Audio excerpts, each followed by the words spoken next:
శ్రీ గురుభ్యో నమః. విశిష్టయోగి ఇక్కిరాల కృష్ణమాచార్య మాస్టర్ ఈకే గారి జీవిత విశేషాలను ఎంతో హృద్యంగా అత్యంత ప్రామాణికతతో మనకు అందచేయునటువంటి పరమపావనమైన గ్రంథము. అటువంటి ఈ గ్రంథమును మనము అధ్యయనం చేస్తూ ఉన్నాము. అందులో భాగంగా ఈరోజు కనిపిస్తున్న ఈకే అనేటువంటి అధ్యాయంలోనికి మనము ప్రవేశిస్తూ ఉన్నాము. మాస్టర్ ఈకే లోతులు తెలియరాని సముద్రము. మనస్సు ఒక పాల సముద్రంలా అవతాతమైనది. వారసత్వంగా వేదం, ఆయుర్వేదం, ఉపనిషత్తులు, దివ్యజ్ఞానం అంటే థియోసఫీ అండి, అలాగే సనాతన ధర్మం వంట పట్టాయి.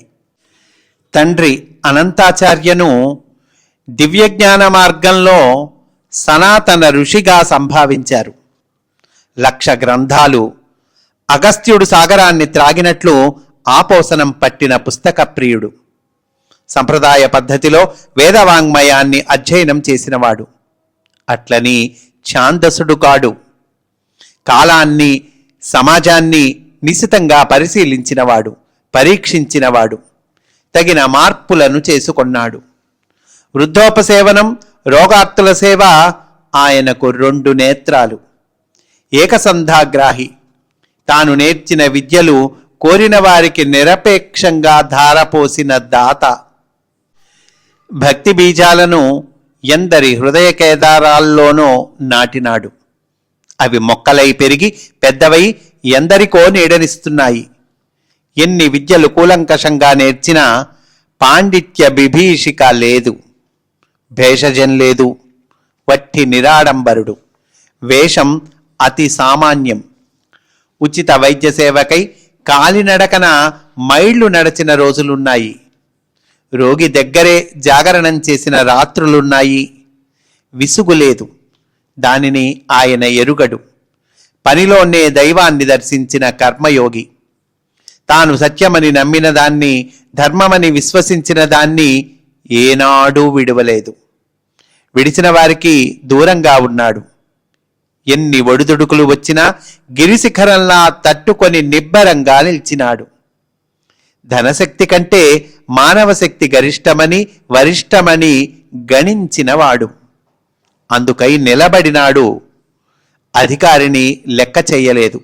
అట్లని అధికారమును మన్నించుట మానలేదు.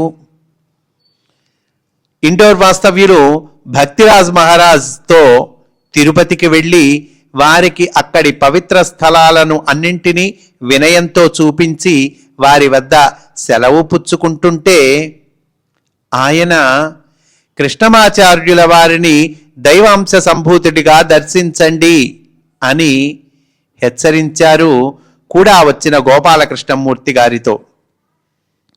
కరీంనగర్ సమీపంలోని వేములవాడ రాజరాజేశ్వర స్వామిని దర్శించుకోవటానికి ముందు ఆచార్యుల వారు గోదావరిలో స్నానం చేస్తుంటే ఒక వేద పండితుడు వేదంలోని కొన్ని పనసలు చదివి వేదాశీర్వచనం చేస్తే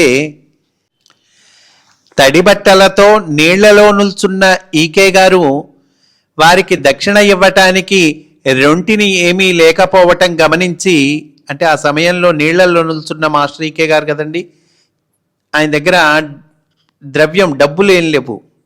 ఏం చేశారు? చేతి వ్రేలునున్న బంగారు ఉంగరాన్ని భక్తితో సమర్పించిన సంప్రదాయజ్ఞుడు, సనాతన ధర్మపరుడు. వశీకృత వాక్కు ద్వారా ఎందరో ఉన్నతాధికారులు, కోట్లకు పడగలెత్తిన శ్రీమంతులు ఆయనను మన్నించారు. అంటే ఉన్నతాధికారులు శ్రీయుతులు ఓబయ్య, హెచ్జే దొర, కెఎస్ శర్మ ప్రభృతులు అట్లాంటి వాళ్ళు మాస్టర్ దగ్గరికి వచ్చేవారటండి. ఎప్పుడు ఏ పని కోసమూ నోరు విడిచి అడిగింది లేదు. అది ఆయన వ్రతం కూడా. శిష్యుల ఎడ ఎంత వాత్సల్యం చూపించేవారో అభిమానులు, ఆరాధకులు, అనుచరులు, ఆర్తుల ఎడ కూడా అంతే వాత్సల్యం, ప్రేమ. రాజయోగి శ్రీరామకోటయ్య గారన్నట్లు ఆయన మాస్టర్ సివివికి మనకు మధ్య ద్వారం. ఆయన ముఖంపై చిరునవ్వు చెదరిన క్షణం అంటూ లేదు. ఎట్టి పరిస్థితుల్లోనూ భగవద్గీతలో చెప్పిన స్థితప్రజ్ఞుడు అంటే ఉదాహరణ మాస్టర్ ఈకే. ధనం తనకు సేవ చేయాలి, కానీ తాను ధనానికి సేవకుడు కాడు. విదేశాలకు వెళ్ళినప్పుడు ఒక పర్యాయం పర్యటనంతా ముగిసి భారతదేశం బయలుదేరే ముందు భక్తులు కొందరు కార్యక్రమ నిర్వహణలో మిగిలినది అంటూ మన లెక్కల్లో 14 లక్షల రూపాయలున్న బాక్సు ఇవ్వబోతుంటే నేను డబ్బు దండుకోవటం కోసం రాలేదని వినయంతో తిరస్కరిస్తూ ఆ సొమ్మును ఇక్కడే ఆయా ప్రాంతాల్లో మానవ సేవా కార్యక్రమాలకు వినియోగించండి అని చెప్పిన త్యాగమూర్తి. నిజానికి ఆయనకు ఏ రకమైన ఆస్తి లేదు, అంత కుటుంబము ఉన్నా. రిక్షాలాగే వాని దగ్గర నుంచి కోటీశ్వరుల దాకా, అక్షరం ముక్కరాని వారి దగ్గర నుంచి యూనివర్సిటీ ప్రొఫెసర్ల దాకా ఆయనకు అన్ని శ్రేణుల్లోనూ శిష్యులు ఉన్నారు. అందరి ఎడా సమదృష్టి. స్వీయ ధర్మానికి భంగం కలిగిస్తే మహామాత్యుణ్ణైనా తృణీకరించే ధైర్యశాలి. సంతత శిష్య శ్రేయశ్చింతనుడు. వారి పురోగతికై ఎన్ని పాట్లైనా అహరహం పడినవాడు. తాను గుర్తించిన నిరుపేదలు కొందరికి తన ఖాతాలో సామగ్రి తీసుకొనమని దుకాణదారుకు చెప్పిన దయాశాలి. కృతజ్ఞత ఆయనకు ఆరో ప్రాణం. ఎంత చిన్న ఉపకృతి చేసిన వానినైనా మరువని లక్షణం. ఆంగ్లాలలో ఏకధాటిగా గంగాఝరిలా ఉపన్యసించిన ఉభయ భారతి. శ్రోతలకు పుణ్యగంగావగాహనం చేసినంత పరితృప్తి. బాలల పుస్తకాల దగ్గర నుంచి బ్రహ్మసూత్రాల వివరణ వరకు ఆయన రచన పరిధి, కావ్య నాటకాల మాట అలా ఉంచి ఆంధ్ర భాగవత రహస్య ప్రకాశము జీవితాన్ని పిండి రూపొందించిన రసాయనం.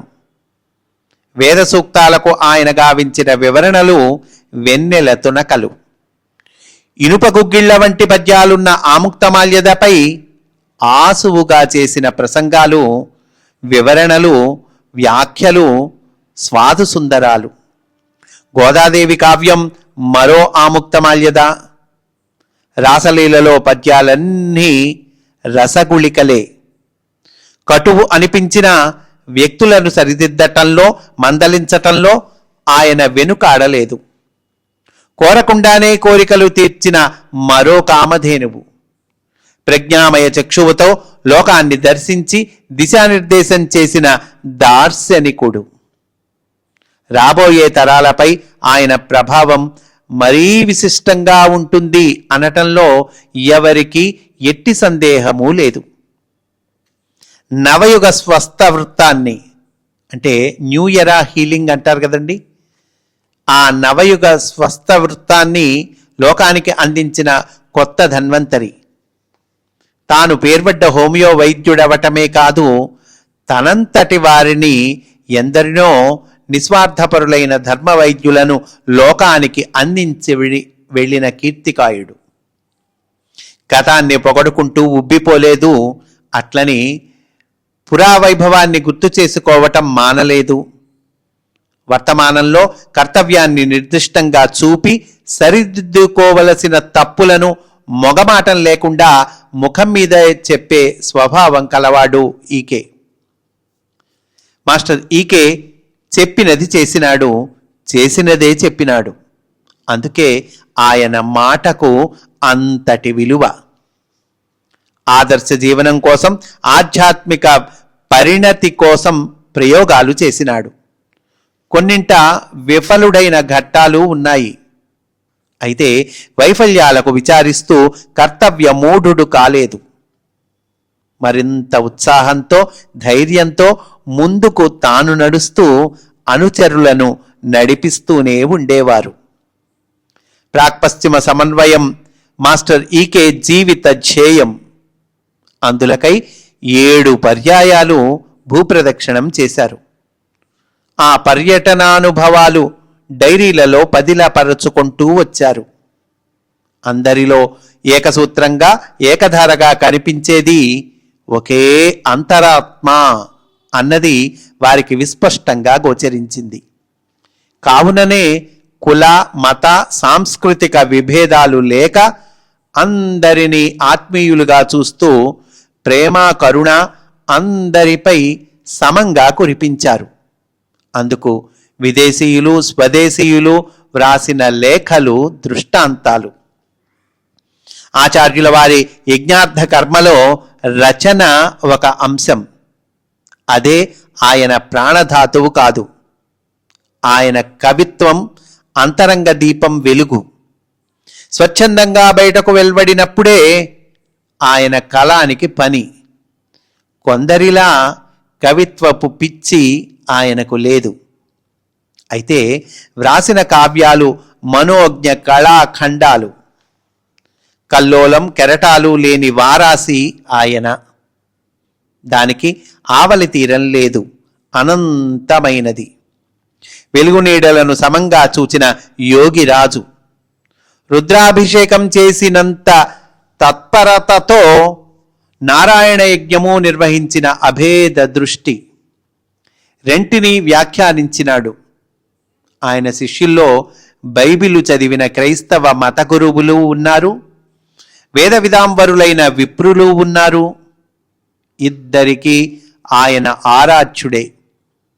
తుదకు పాకశాస్త్రంలో ఎంత ప్రవీణుడో ఆయుర్వేదంలోనూ అంతే ప్రవీణుడు. పతంజలి యోగ సూత్రాలు వివరించి చెప్పటంలో ఎంత నేర్పరో హానిమన్ వైద్య సూత్రాలు విశదీకరించటంలోనూ అంతే నేర్పరి. ఉపనిషద్ వ్యాఖ్యానం ఎంత ప్రతిభతో చేశారో బ్లావెట్స్కి సీక్రెట్ డాక్ట్రిన్ అంతే నైపుణ్యంతో సులువుతో అలవోకగా వివరించారు.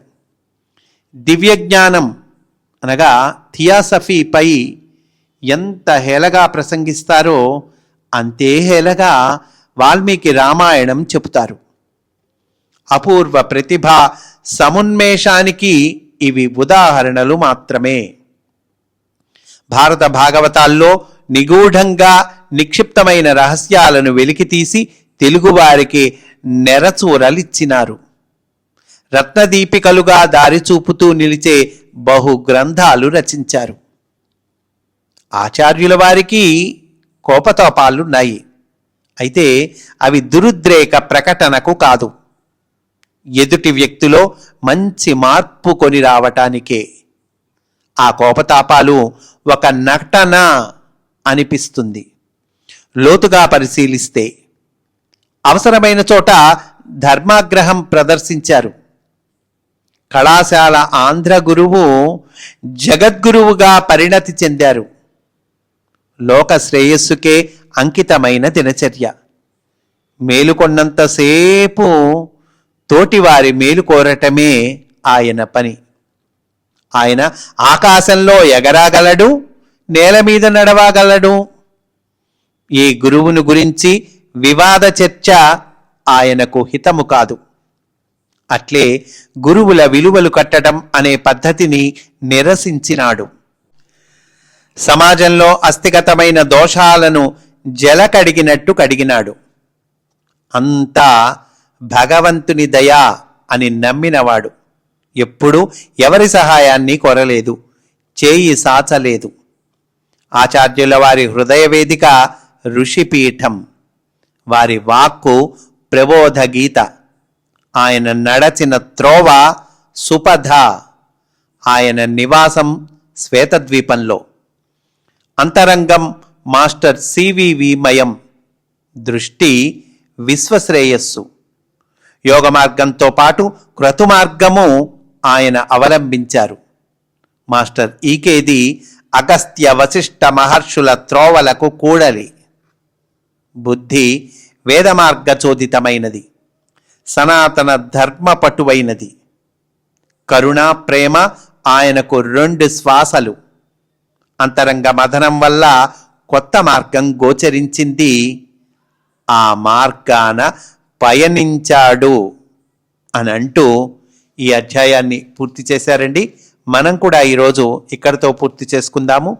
వచ్చే ఎపిసోడ్లో మనము గురు పూజలు అనేటువంటి అధ్యాయంలోనికి ప్రవేశిస్తాము అని సవినయముగా మనవి చేసుకుంటూ స్వస్తి. వాసుదేవా.